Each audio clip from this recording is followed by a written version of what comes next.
Hey guys, what is good, y'all? Welcome back to another video. So today I'm going to be doing a beginner tutorial for how to drift without assist in CarX drift racing. So I've been experimenting with some things, and apparently you can't adjust the sensitivity of your turning on controller. So I figured out how you can still drift without it. Drift assist, and this is going to be a tutorial, and I hope it really helps you out because it really did help me out what I did.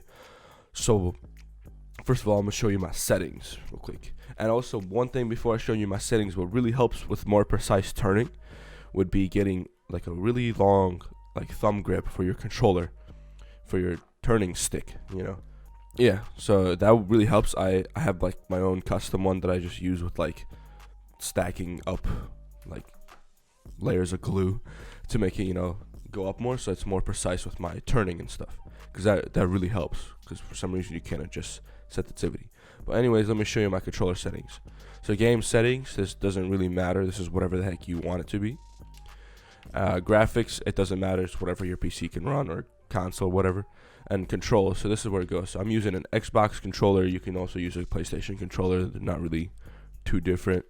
So gearbox is manual, I like to switch. Clutch is automatic, but you can still hold clutch even if it's automatic, but it's just a lot better than having normal clutch. Steering wheel assist, I have this off, which won't affect the controller because I'm not using controller assist, I have this off, obviously. Steering wheel angle, this doesn't affect your controller, this is for wheel. And controller vibration, I have that off. And yeah, so all this right here is for wheel, so this is all like wheel and stuff, so you don't have to worry about this, because I know a lot of people talk about these settings for some reason, but you don't have to worry about these settings at all. This is just for wheel. So anyways, those are the settings. Now you could hop in a random car and go drifting, and you probably won't be able to get it at first, right? Because hear me out, your tune of your car is super important, because now that you like need the skill to counter steer and control like your drift and stuff with no assist, the tune of your car is like absolutely like the most important thing you could think of. You can tune your car to like absolute rice if you have steering assist, and the game will literally just do it all for you. But once you go steering assist off, your car has to be like perfectly tuned to your driving style, I guess, or drifting style. So let me show you this car right here that I tuned to fit the way I like to drift. So let me show you real quick. You guys can also copy the settings, try them, slowly change some stuff up. What's really important will be tire pressure, and the adhesion was one thing you'll have to work on. And maybe camber and caster, whatever, will help you get better. But anyways, let me show you my settings that will actually help you. Alright, so the engine mod that you are gonna want to get is going to be the drift right here. So you want to get the drift, and then you can start tuning your car. So go to Dynastand. Oh yeah, by the way, this is the 240 SX or the Phoenix RX. I think it's Phoenix and X. My bad. So anyways, Dynastand. Front spring length is 8 centimeters. Rear spring length would be 9 centimeters.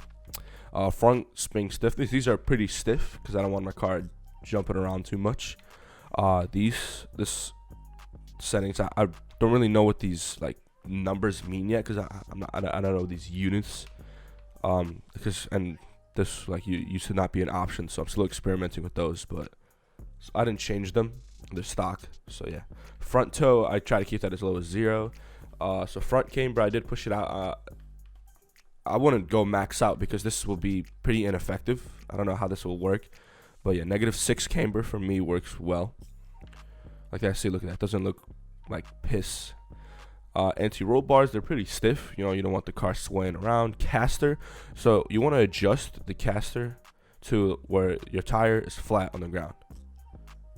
So like somewhat like this, where they're both like the most flat on the ground, which helps with grip. So yeah, that's pretty good. So that's the caster. Ackerman angle is basically like the lower, the more angle you get for steering. I keep this bad boy at 100. And obviously max steering angle, I max that out. So these are my settings for suspension. Now wheels. So front rim diameter is 18-inch wheels. The tire width for the front is 255 millimeters, and the tire width for the rear is 265 millimeters.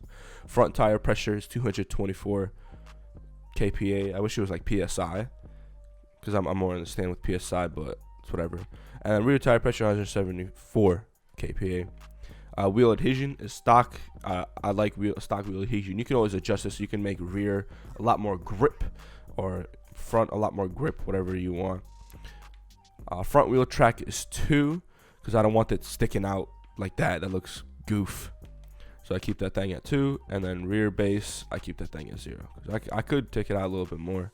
Actually, 2 looks pretty good, but waiting for the looks too much. That's the last thing you want to worry about. And the tire profile is 30% for each. So what tire profile does is just basically how much, your tire like thick, is. So yeah, that's the settings. And then the brakes, I basically just kept these stock. And yeah. So now, since you got those settings, let me show you how to work with them. So you got your controller, right? So if you have one of those thumb grips I recommended, you will have more precise movement for drifting. For some reason, it won't look as good, because when you like turn your joystick all the way to the right, your wheel just magically like steers to 60 degrees to the right instantly, or whatever your steering angle is, and like it wobbles the car a little bit, which this is why I don't like it. I wish you could have controller sensitivity settings. You can put, you'll have much more smoother drifting, but it's whatever. That's what we're dealing with. So let's get into some training. We'll do parking lot A, because I don't really have much stuff unlocked. I was just messing around with my drift and testing it. Oh, that's weird. Why is my steering stuck? Alright, there we go. Sorry about that, guys. I have no clue what happened with my controller. Anyway, so when you get into your game, you're going to test out your drifting. So, manual is obviously important, and like I said, those thumb grips will really help. I have my own custom one, so I have more precise steering. But yeah, now you can like drift and stuff. So, you got to counter steer. So you want to flick it all the way to the left if you're going right, and then right if you're going left, And with that thumb grip, you can have more precise like steering like that, You'll get used to it eventually. It's just practice and experience, Like when you're taking your driver's test, you gotta do 50 hours of driving before then for experience, and then you take your test. So this is basically the same exact thing. Same process is applied. And don't like rush yourself. If you're getting mad and like disappointed that you can't get it, just calm down, take a 10-minute break, and come back right to it. Yeah, so it gets some time getting used to, and like don't like full throttle when you're like really wide angled as well, because that will get you to spin out. So if your angle is really wide like this, you can let go of the car and then lower or shift down a bit. Let me show you a better example, because I messed up. So let's widen my angle like this. I can't. Let me make it a little wider. So let's go to a higher gear, wide angle, let go, throttle, shift down, and you can get it back like that instead of spinning out, which is really useful, because some people usually just like full throttle that bad boy. You just let go, shift down, and you can get right back into it, which is not really that difficult to learn. Just, timing is key and stuff. But this is like really fun. This game is so much more fun now that I can actually like drift and counter steer like normal drifting, which is a phenomenal experience.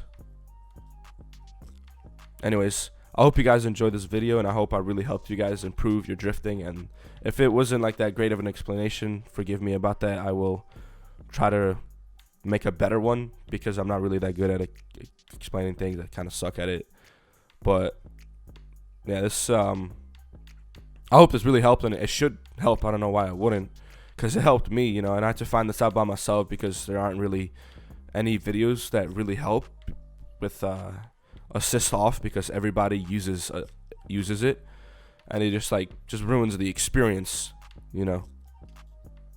of the game. Drifting is like so much more fun when like you have to like do what it really like is in real life and stuff. So yeah, anyways, I hope you guys enjoyed. If you did like this video, obviously like the video, you know, and subscribe, because that will really help. I'm trying to get to 1,000 subscribers. I'm already more than halfway there, and it'll be really nice if I can get to 1,000 subscribers, because it'll just like motivate me more to make videos and stuff. So I hope you guys, you know, have a great day, and see y'all later. Peace.